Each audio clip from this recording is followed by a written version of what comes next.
So hi everyone, welcome to my channel. I'm Divine Race Corcio. I'm entrepreneur and founder of digital consultancy and services. So today, what I'm going to show to you is how to do Amazon drop shipping step by step. So let me show you. Right now, I'm going to use Walmart as my supplier. So, so for example, let's see here. So let's see this one. Okay, so first of all, what you're going to do is make sure that this product can be shipped. So remember, drop shipping is a not you don't have that item in your hand. So you don't have that in your stock. So you will only buy this whenever there's a customer will buy it from your store. Okay, so that's why like this. We will look this product if this is also selling in Amazon. So, but again, it should be, you can ship this from Walmart or from your supplier to your customer. So that is the first important thing. And then we will check if this is available or also selling in Amazon. So let's go in Amazon.com and let's paste it here. Okay, so let's see if that is for count. Let's see if we can find that here. Okay, so looks like that is um, not selling in Amazon. So we will look for another product. So for example, let's go with mainstays. Okay. Okay, so if you will check the mainstay, let's see here in kitchen and dining. Okay, so what I usually do, so for example, let's go here in cookware. Okay, so for cookware, let's see the cookware set. And then this is what you're going to do. Okay, so let's see. For example, um, so for example, like this one and this one and this one. Okay, so three products we will check. Okay, so for example, like this one, again, you need to make sure that this is you can ship this or Walmart will ship this. So you can see this is pick up. So we will not list this product. So let's remove this. So this one you can see free next day delivery and free 2-day delivery. Okay, so let's see this if this is available in Amazon. Okay, so let's go back again here. Okay, so Ninja. Okay, so Ninja 14 pieces C19700. So it should be 14 pieces. Okay, this is 11. This is 9, 11. So we need to look exactly the same product, okay? So looks like this is not also available in Amazon. So if it is not available, you will not also sell this one.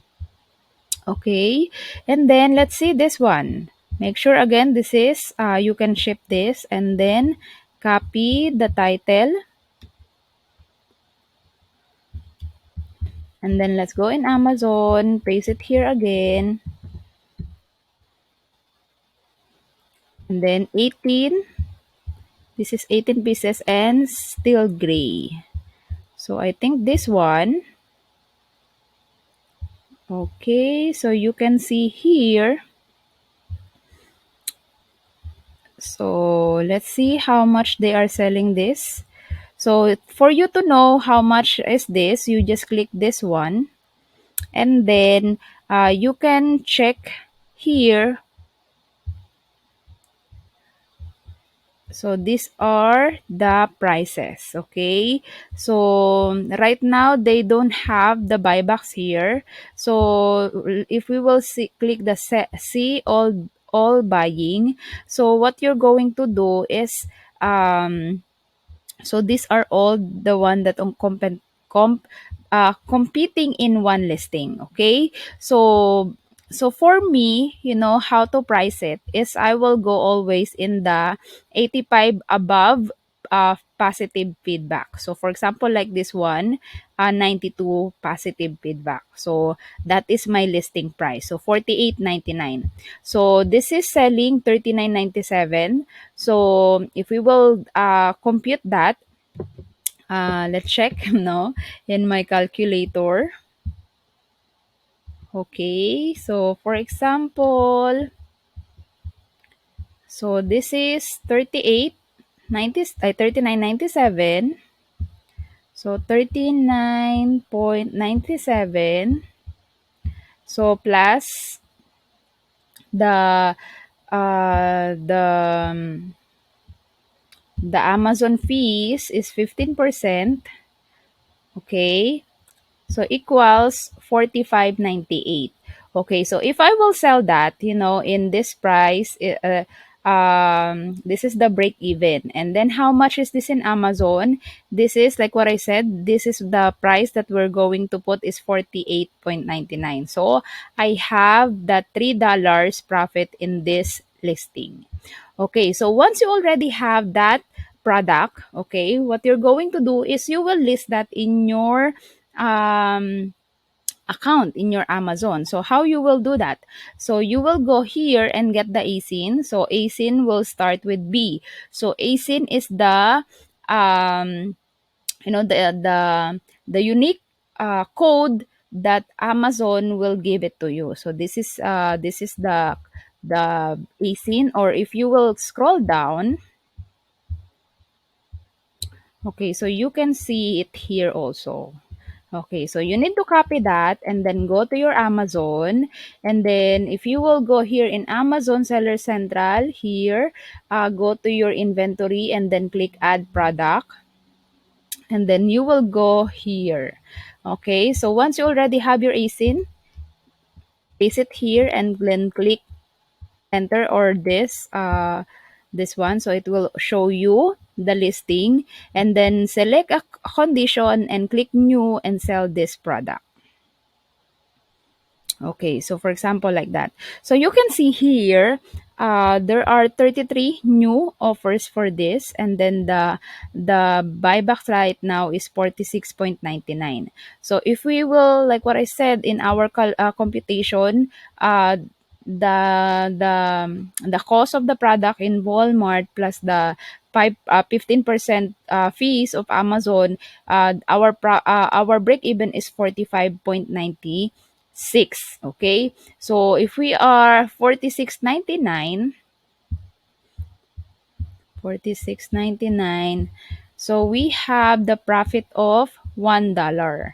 Okay, so like, but what I told you, I will list the product in the in the 92% positive big feedback, because that is usually, the buybacks goes. Okay, so SKU, usually we put it like WAL, so it means this is from Walmart, and then you can just add any code there if you want. And then your price, so I will go here, how much I said, it's 40,